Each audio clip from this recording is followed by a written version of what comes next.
അല്ലാഹു അല്ലാഹു അല്ലാഹു അല്ലാഹു. അസ്സലാമു അലൈക്കും വറഹ്മത്തുള്ളാഹി. ബിസ്മില്ലാഹിർ റഹ്മാനിർ റഹീം. ദർസുൽ മിഷ്കാത്ത് ഭാഗം 19.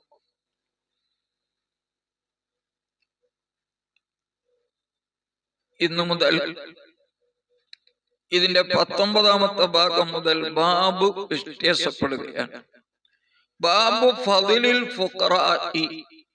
കിതാബു റിഖാഖ് എന്ന കിതാബിൽ ബാബു ഫളിൽ ഫുഖറാഇ വമാ കാന മിൻ ഐശിൻ നബി സല്ലല്ലാഹു അലൈഹി വസല്ലം എന്ന അധ്യായത്തിലാണ് 19 മുതലുള്ള ഭാഗങ്ങളെല്ലാം ഉള്ളത്.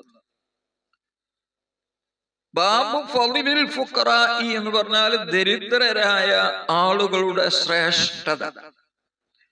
അതുപോലെ വമാ കാന മിൻ ഐശിൻ നബി സല്ലല്ലാഹു അലൈഹി വസല്ലം, നബി സല്ലല്ലാഹു അലൈഹി വസല്ലം തങ്ങളുടെ ജീവിതം എങ്ങനെയായിരുന്നു, ഇത് രണ്ടുമാണ് ഈ അധ്യായത്തിലുള്ള ഹദീസുകളിൽ ചർച്ച ചെയ്യപ്പെടുന്നത്.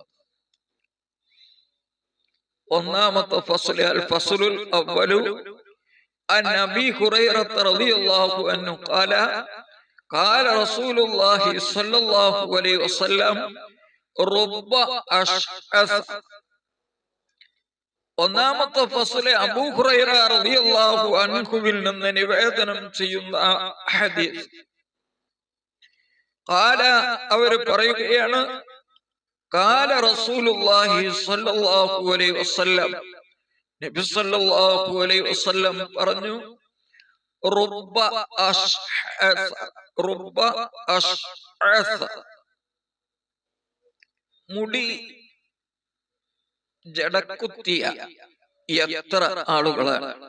റബ്ബ അശ്അസ ഐ മുതഫരിഖിൻ ശഅറു റഅസിഹി, തലയുടെ മുടികൾ ഇങ്ങനെ പാറി പറന്നുകൊണ്ടിരിക്കുന്ന, എണ്ണയൊന്നും നൽകാതെ ജടക്കുത്തി നിൽക്കുന്ന എത്ര ആളുകളാണ്.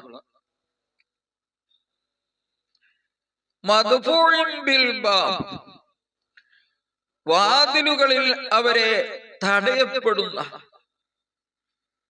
എന്ന് പറഞ്ഞാൽ ഒരാളും അവര് തന്റെ വീട്ടിലേക്ക് വരികയാണെങ്കിൽ അവരെ വീട്ടിലേക്ക് കടത്തുകയില്ല എന്നാണ്. മദ്ഫൂഇൻ ലദൽ ബാബ്, ഇതൊരു സാങ്കല്പികമായ സംസാരമാണ്. അങ്ങനെയുള്ള മഹാന്മാർ ആളുകളുടെ വീട്ടിലേക്ക് ഇങ്ങനെ കയറി ഓരോ വീട് ഇറങ്ങി നടക്കും എന്നല്ല ഈ പറഞ്ഞ ഹദീസിന്റെ അർത്ഥം. അവരങ്ങനെ വരികയില്ല, സാങ്കല്പികമായ സംസാരം. അവർ വരികയാണെങ്കിൽ പോലും ജനങ്ങൾക്ക് അവരെ മനസ്സിലാക്കാനുള്ള കഴിവില്ലാത്തത് കൊണ്ട്, ജനങ്ങളുടെ കണ്ണിൽ അവരിൽ നിന്ദ്യരും നിസാരരും ആയതുകൊണ്ട് വീട്ടിലേക്ക് അവരെ പ്രവേശിക്കുകയില്ല എന്നാണ് പറഞ്ഞതിന്റെ അർത്ഥം. എന്നാൽ അവര് നിസാരന്മാരല്ല. അള്ളാഹുവിന്റെ മേലിൽ സത്യം ചെയ്തുകൊണ്ടൊരു കാര്യം അവര് അള്ളാഹുവിനോട് ആവശ്യപ്പെട്ടാൽ അതിനെ അള്ളാഹു സാധിപ്പിച്ചു കൊടുക്കുന്നതാണ്. അവര് പറഞ്ഞതുപോലെ സംഭവിക്കുന്നതാണ്. അവർ എഴുതി വെച്ചാൽ അതങ്ങനെ സംഭവിക്കുന്നതാണ് എന്നാണ് പറഞ്ഞതിന്റെ അർത്ഥം. ഇത് ഒന്നാമത്തെ ഹദീസാണ്, ബാബു ഫളിൽ ഫുഖറാഇ എന്ന അധ്യായത്തിൽ. രണ്ടാമത്തെ ഹദീസ് van Musab bin Saad, Musab bin Saad റളിയല്ലാഹു അൻഹുവിൽ നിന്ന് നിവേദനം. ഖാല, അവർ പറഞ്ഞു, റഅ സഅദുൻ, ബഹുമാനപ്പെട്ട സഅദ് റളിയല്ലാഹു അൻഹു ഭാവിച്ചു, ചിന്തിച്ചു, മനസ്സിൽ ഇങ്ങനെ കരുതി, അന്ന ലഹു ഫളൻ അലാ മൻ ദൂനഹു, എനിക്ക് എന്നെക്കാൾ താഴെയുള്ളവരെക്കാൾ അഥവാ ദരിദ്രരായ ആളുകളെക്കാൾ എനിക്ക് അല്പം മഹത്വമുണ്ട്, ശ്രേഷ്ഠതയുണ്ട്, സ്ഥാനമുണ്ട് എന്ന് മനസ്സിൽ കരുതി. ഫഖാല സല്ലല്ലാഹു അലൈഹി വസല്ലം, അപ്പൊ നബി സല്ലല്ലാഹു അലൈഹി വസല്ലം തങ്ങൾ സഅദ് റളിയല്ലാഹു അൻഹുവിനെ വിളിച്ചുകൊണ്ട് പറഞ്ഞു, അൽ തുൻസറൂന, നിങ്ങളെ സഹായിക്കപ്പെടുന്നില്ല നിങ്ങളുടെ ശത്രുക്കളുടെ മേലിൽ. വതുർസഖൂന, നിങ്ങൾക്ക് ഗനീമത്ത് സ്വത്തുക്കളും അതുപോലെ ധനവും ഒന്നും നൽകപ്പെടുന്നു ഇല്ല. ഇല്ലാ ബിളുഅഫാഇകും, നിങ്ങളിലുള്ള ബലഹീനന്മാരായ ആളുകളുടെ ബറക്കത്ത് കൊണ്ടല്ലാതെ, അവരെ കൊണ്ടാണ് ഇതൊക്കെ നിങ്ങൾക്ക് കിട്ടുന്നത് എന്ന് നബി സല്ലല്ലാഹു അലൈഹി വസല്ലം പറഞ്ഞു. റവാഹുൽ ബുഖാരി, ഇമാം ബുഖാരി റളിയല്ലാഹു അൻഹു റിപ്പോർട്ട് ചെയ്ത ഹദീസ്. മൂന്നാമത്തെ ഹദീസ്, وعن أسامة بن سعد رضي الله عنه قال അവർ പറയുന്നു, قال صلى الله عليه وسلم, നബി സല്ലല്ലാഹു അലൈഹി വസല്ലം തങ്ങൾ പറഞ്ഞു, കുന്തു അലാ ബാബിൽ ജന്നത്തി, ഞാൻ സ്വർഗ്ഗത്തിന്റെ വാതിൽക്കൽ ഇങ്ങനെ പോയി നിന്നു. ഫകാന ആമത്തു മൻ ദഖലൽ മസാകീൻ, അപ്പോൾ അതിലേക്ക് കടന്നവരിൽ നിന്ന് അധികം ആളുകളും മിസ്കീനുകളായിരുന്നു, കൂടുതൽ ആളുകൾ സ്വർഗത്തിലേക്ക് പ്രവേശിച്ചത്. വഅസ്ഹാബുൽ ജദ്ദി, ഐശ്വര്യമുള്ള ധനത്തിന്റെ ഉടമകളായ ആളുകൾ, മഹബൂസൂന, അവര് തടയപ്പെട്ടിരിക്കുകയാണ്, അവരവിടെ നിർത്തിയിട്ടുണ്ട്. വയറന്ന അസ്ഹാബൻ നാർ, എങ്കിലും നരകാവകാശികൾക്ക് അത് അവരെ നരകത്തിലേക്ക് കൽപ്പിക്കപ്പെടുകയും ചെയ്തിട്ടുണ്ട്. അവരങ്ങനെ നരകത്തിലേക്ക് യാത്ര ചെയ്തുകൊണ്ടിരിക്കും.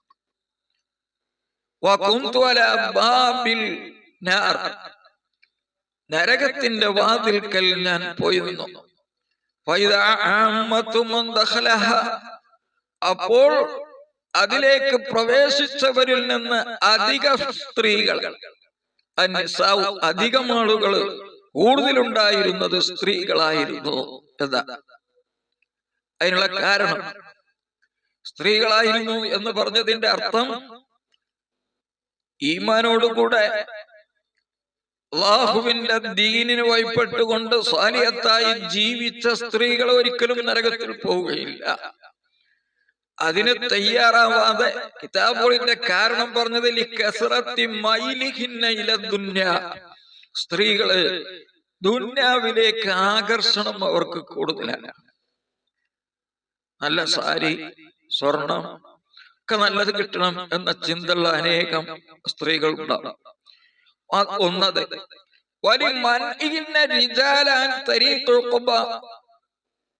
പുരുഷന്മാരെ തടയുന്ന സ്ത്രീകൾ ഉണ്ടാവും. എന്ന് പറഞ്ഞ ആഖിറത്തിന്റെ വഴിയിലേക്ക് പ്രവേശിക്കുന്നതിനെ തൊട്ട്. ഇങ്ങനെയുള്ള കാരണം കൊണ്ട് വേറെ ഹദീസിൽ കാണാം, അവർക്ക് ഭർത്താക്കന്മാർ ചെയ്യുന്നതായ അനുഗ്രഹങ്ങൾക്ക് നന്ദികേട് കാണിക്കുന്നതിനെ വർദ്ധിപ്പിച്ചത് കൊണ്ടാണ്. അങ്ങനെ പറയുമ്പോൾ അപ്പൊ മുഅ്മിനീങ്ങളായ മുഅ്മിനാത്തുകളായ സ്ത്രീകളാണ്. അപ്പോൾ പിന്നെ കൂടുതൽ ഞാൻ കണ്ടു എന്ന് പറഞ്ഞതിന്റെ അർത്ഥം, അവരെ താൽക്കാലികമായി അവർക്ക് ശിക്ഷ കൊടുത്തുകൊണ്ട് പിന്നെ അവരെ സ്വർഗത്തിലേക്ക് കൊണ്ടുവരും. അതിന്റെ മുമ്പ് ആ ശിക്ഷ കൊടുക്കുന്ന സമയത്ത് അധികം ആളുകളെയും എനിക്ക് കാണാൻ കഴിഞ്ഞു എന്നാണ് അതിന്റെ അർത്ഥം. അതല്ല ശാശ്വതം എന്ന അർത്ഥം വെക്കുകയാണെങ്കിൽ ഈമാനില്ലാത്ത, മുഅ്മിനല്ലാത്ത, മുഅ്മിനാത്തുകളല്ലാത്ത സ്ത്രീകൾ എന്ന് നാം മനസ്സിലാക്കേണ്ടതുമാണ്. മുഅ്മിനായ ആളുകള് പുരുഷനാണെങ്കിലും സ്ത്രീയാണെങ്കിലും നരകത്തില് ശാശ്വതമാവുകയില്ല. നാലാമത്തെ ഹദീസ്, ഇബ്നു അബ്ബാസ് റളിയല്ലാഹു അൻഹുമ, ഇബ്നു അബ്ബാസ് റളിയല്ലാഹു അൻഹുമയിൽ നിന്ന് നിവേദനം അവര് പറയുന്നു, ഖാല സല്ലല്ലാഹു അലൈഹി വസല്ലം, നബി സല്ലല്ലാഹു അലൈഹി വസല്ലം പറഞ്ഞു, ഇത്വലഅതു ഫിൽ ജന്ന, ഞാൻ നരകത്തിലേക്ക് നോക്കി. ഫറഅയ്തു അക്സറ അഹ്ലിഹൽ ഫുഖറാ, അപ്പോൾ നരകത്തിലെ സ്വർഗത്തിലാണ്. ഇത്വലഅതു ഫിൽ ജന്ന ഐ നളർതു ഇലൽ ജന്ന, സ്വർഗത്തിലേക്ക് ഞാൻ നോക്കി. ജന്നത്ത് സ്വർഗ്ഗം. ഫറഅയ്തു അക്സറ അഹ്ലിഹൽ ഫുഖറാ, അപ്പോൾ അതിൽ അധികവും ഉണ്ടായിരുന്നത് ദരിദ്രരായ ആളുകളായിരുന്നു. പിന്നെ ഞാൻ നരകത്തിലേക്ക് നോക്കി. അപ്പോൾ അവിടെ അധികവും കാണാൻ സാധിച്ചത് സ്ത്രീകളെ ആയിരുന്നു. അല്ലാഹുവിനെ ഭയപ്പെട്ട് തഖ്വയോടെ ജീവിക്കാത്ത, അന്യപുരുഷന്മാരെ തൊട്ട് ശരീരഭാഗങ്ങളെ മറക്കാത്ത, ഭർത്താക്കന്മാര് എന്ത് ഗുണം ചെയ്താലും അതിനെയൊക്കെ നിന്ദിക്കുന്ന, നിഷേധിക്കുന്ന സ്ത്രീകളെ ആയിരുന്നു എന്നാണ്. അഞ്ചാമത്തെ ഹദീസ്.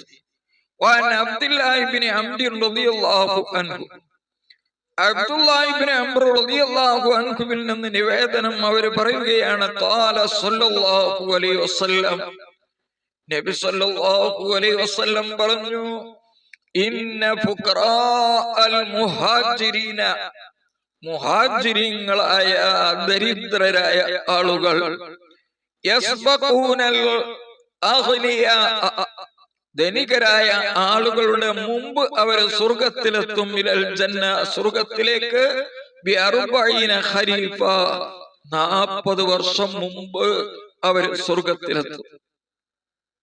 ഖരീഫ് എന്ന് പറയുന്നത് ശൈത്യകാലത്തിന്റെയും ഉഷ്ണകാലത്തിന്റെയും ഇടയിലുള്ള ഒരു കാലഘട്ടമാണ്. അതുകൊണ്ട് ഇവിടെ ഉദ്ദേശിക്കുന്നത് വർഷം എന്നാണ്. കാരണം വർഷത്തിൽ ഒരിക്കലാണ് അത് ഉണ്ടാവുക.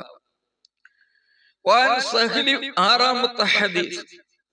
സഹ്ൽ ഇബ്നു സഅദ് റളിയല്ലാഹു അൻഹുവിൽ നിന്ന് നിവേദനം, ഖാല, അവർ പറഞ്ഞു, മർറ റജുലുൻ അലാ റസൂലില്ലാഹി സ്വല്ലല്ലാഹു അലൈഹി വസല്ലം, ഒരു പുരുഷൻ നബി സല്ലല്ലാഹു അലൈഹി വസല്ലം തങ്ങളുടെ അരികിലൂടെ നടന്നുപോയി. ഫഖാല, നബി സല്ലല്ലാഹു അലൈഹി വസല്ലം ചോദിച്ചു, ലി റജുലിൻ ഇൻദഹു, നബി സല്ലല്ലാഹു അലൈഹി വസല്ലം തങ്ങളുടെ അരികെ ഇരിക്കുന്ന ഒരു പുരുഷനോട് ചോദിച്ചു, മാ റഅയുക ഫീ ഹാദാ, ഈ പോയ ആളെ പറ്റി നിന്റെ അഭിപ്രായം എന്താണ്? വഖാല, അയാൾ പറഞ്ഞു, റജുലുൻ മിൻ അശ്റാഫിന്നാർ, അയാള് അശ്റാഫിന്നാസ്, മനുഷ്യരിൽ നിന്ന് ഏറ്റവും പുണ്യവാന്മാരിൽപ്പെട്ട, കാര്യപ്പെട്ട ആളുകളുടെ കൂട്ടത്തില് ഉള്ള ആളാണ്. വല്ലാഹി, അല്ലാഹുവിനെ തന്നെ സത്യം, ഹരിയുൻ, അയാള് അർഹനാണ്, ഇൻ ഖതബ, വിവാലോചന നടത്തിയാൽ, അയ്യുൻകഹ, അയാൾക്ക് വിവാഹം ചെയ്തു കൊടുക്കാൻ അർഹനാണ്. വഇൻ ശഫഅ, അയാൾ എന്തെങ്കിലും ഒരു കാര്യത്തിന് ശുപാർശയുമായി വന്നാൽ, അയ്യുശഫഅ, അയാൾക്ക് ശഫാഅത്ത് ചെയ്യാൻ അർഹനാണ്. കാല, ഹദീസ് റിപ്പോർട്ട് ചെയ്യുന്ന റാവി പറയുകയാണ്, ഫസക്കത്ത, പിന്നീട് നബി സല്ലല്ലാഹു അലൈഹി വസല്ലം കുറെ സമയം മൗനമായി ഇരുന്നു. ثم مر رجل, പിന്നെ കുറച്ച് സമയം കഴിഞ്ഞപ്പോൾ മറ്റൊരു പുരുഷൻ അതിലൂടെ നടന്നുപോയി. വഖാല ലഹു, അപ്പോൾ ആ പുരുഷനോട് നബി സല്ലല്ലാഹു അലൈഹി വസല്ലം തങ്ങൾ, നബി സല്ലല്ലാഹു അലൈഹി വസല്ലം തങ്ങളുടെ അരികെ ഇരുന്നിരുന്ന ആ മനുഷ്യനോട് ചോദിച്ചു, മാ റഅയുക ഫീ ഹാദാ, ഇയാളെ പറ്റി എന്താണ് നിങ്ങളുടെ അഭിപ്രായം? വഖാല, അപ്പോൾ അദ്ദേഹം പറഞ്ഞു, യാ റസൂലല്ലാഹ്, അല്ലാഹുവിന്റെ റസൂലേ, ഹാദാ റജുലുൻ മിൻ ഫുഖറാഇൽ മുസ്ലിമീൻ, ഇത് മുസ്ലിമീങ്ങളുടെ കൂട്ടത്തിൽ നിന്ന് ദരിദ്രരിൽപ്പെട്ട ഒരാളാണ്, ഇയാൾക്കൊന്നും ഇല്ല, സ്വത്തില്ല. ഹരിയുൻ, ഇയാൾ അർഹനാണ്, ഇൻ ഖതബ, വിവാഹാലോചന നടത്തിയാൽ, അല്ലാ യുൻകഹ, അയാൾക്ക് വിവാഹം ചെയ്തു കൊടുക്കാൻ പറ്റുകയില്ല. വഇൻ ശഫഅ, ഒരു കാര്യത്തിന് വേണ്ടി ശുപാർശ ചെയ്താൽ, അല്ലാ യുശഫഅ, ശഫാഅത്ത് ചെയ്യാതിരിക്കൽ, അതിനാണ് അയാൾ അർഹൻ. വഇൻ ഖാല, അയാൾ വല്ല വാക്കും പറയുകയാണെങ്കിൽ, അല്ലാ യുസ്മഅ ലിഖൗലിഹി, അയാളുടെ വാക്കിനെ കേൾക്കപ്പെടാൻ പറ്റുകയില്ല. ഇങ്ങനത്തെ ആൾക്കാർ ആ കാലത്തുണ്ടായി. എന്തിനും ഒരു പണക്കാരൻ വേണം എന്നുള്ള ചിന്ത എപ്പോഴുള്ള ആൾക്കാർ. ആ കമ്മിറ്റി എന്നൊക്കെ പറയുന്നത്, ആ കമ്മിറ്റിയിൽ ഒരു മുതലാളി മുന്നിൽ നിന്നിട്ട് ബാക്കിയുള്ളവരൊക്കെ പിന്നിൽ കൂടി കൊടുക്കണം എന്ന് പറഞ്ഞാലും, എന്നിട്ട് ആ മുതലാളി മുന്നിൽ നിന്ന് എന്തെങ്കിലും എടുത്ത് അതിന് ചെയ്യും. അതൊന്നുമില്ല. മുന്നിൽ നിൽക്കാൻ പണക്കാരൻ വേണം എന്നാണ് ഇവന്റെ ചിന്ത. ആർക്കും നിൽക്കാന്നാണ് ഇസ്ലാമിന്റെ അധ്യാപനം. ഈ ഹദീസ് എന്നതാണ് മനസ്സിലാക്കുന്നത്. ഫഖാല സല്ലല്ലാഹു അലൈഹി വസല്ലം, അപ്പൻ സല്ലല്ലാഹു അലൈഹി വസല്ലം തങ്ങൾ പറഞ്ഞു, ആദാ, എന്നാൽ ഈ മനുഷ്യനുണ്ടല്ലോ, ഇപ്പോൾ രണ്ടാമത് പോയ മനുഷ്യൻ, ഖൈറുൻ, അയാൾ ഉത്തമനാണ്, മിൻ മിൽഇൽ അർദി മിസ്ല ഹദാ, നേരത്തെ പോയ ആളുകളെ പോലെയുള്ള ആള് ഭൂമി നിറയെ ഉണ്ടെങ്കിൽ അതിനേക്കാൾ ഉത്തമനാണ് ഇയാൾ എന്ന് നബി സല്ലല്ലാഹു അലൈഹി വസല്ലം തങ്ങൾ പറഞ്ഞു എന്ന് മുത്തഫഖുൻ അലൈഹി ആയ ഹദീസാണ്. ബുഖാരി മുസ്ലിമും റിപ്പോർട്ട് ചെയ്ത ഹദീസിൽ വന്നതാണ് ഈ കാര്യം. അല്ലാഹു സുബ്ഹാനഹു വ തആല അപ്പം മഹത്വം എന്ന് പറയുന്നത് ധനമുണ്ടായത് കൊണ്ട് മോശക്കാരനാവുകയില്ല. അത് ഇൻഷാ അല്ലാഹ് ഹദീസ് പിന്നീട് വരുന്നുണ്ട്. എന്നാൽ ധനമില്ലാതിരുന്നത് കൊണ്ട് മഹത്വമുടയവനും ആവുകയില്ല. നമ്മുടെ ഈ പാഠത്തിന്റെ തുടക്കത്തിൽ തന്നെ തഖ്വയാണ് അതിന്റെ മാനദണ്ഡം എന്ന് പഠിപ്പിച്ചിട്ടുണ്ട്. മുത്തഖീങ്ങളിൽ അല്ലാഹു നാം എല്ലാവരെയും ഉൾപ്പെടുത്തട്ടെ. മരണപ്പെട്ടുപോയ നമ്മുടെ മാതാപിതാക്കളുടെ ദോഷങ്ങളൊക്കെ അല്ലാഹു പുറത്തു കൊടുക്കട്ടെ. അവരുടെ കൂടെ നാളെ ജന്നാത്തുൽ ഫിർദൗസിൽ ഒരുമിച്ച് കൂടാൻ നമുക്കും ബന്ധപ്പെട്ടവർക്കുമൊക്കെ അല്ലാഹു തൗഫീഖ് നൽകട്ടെ. നമ്മുടെ ഈ ചാനൽ ജനങ്ങൾക്ക് ഉപകാരമുള്ളത് എന്താണെന്ന് മനസ്സിലാക്കി അത് മാത്രം ചർച്ച ചെയ്യുന്ന ചാനലാണ്. ഇതിൽ അംഗങ്ങളായി സബ്സ്ക്രൈബ് ചെയ്ത 3000-ഓളം ആളുകളുണ്ട്. അവരൊക്കെ പല ദുആ വസിയത്തുകൾ കമന്റ് മുഖേന നൽകിയിട്ടുണ്ട്. അവരുടെ ഉദ്ദേശങ്ങളൊക്കെ അല്ലാഹു ഹാസിലാക്കട്ടെ. പ്രയാസങ്ങളെ തൊട്ട്, അപകടങ്ങളെ തൊട്ട്, മാരക രോഗങ്ങളെ തൊട്ട്, പരീക്ഷണങ്ങളെ തൊട്ട് അവരെല്ലാം അല്ലാഹു കാത്ത് രക്ഷിക്കട്ടെ. ആമീൻ. അസ്സലാമു അലൈക്കും വറഹ്മത്തുള്ളാഹി വബറകാതുഹു.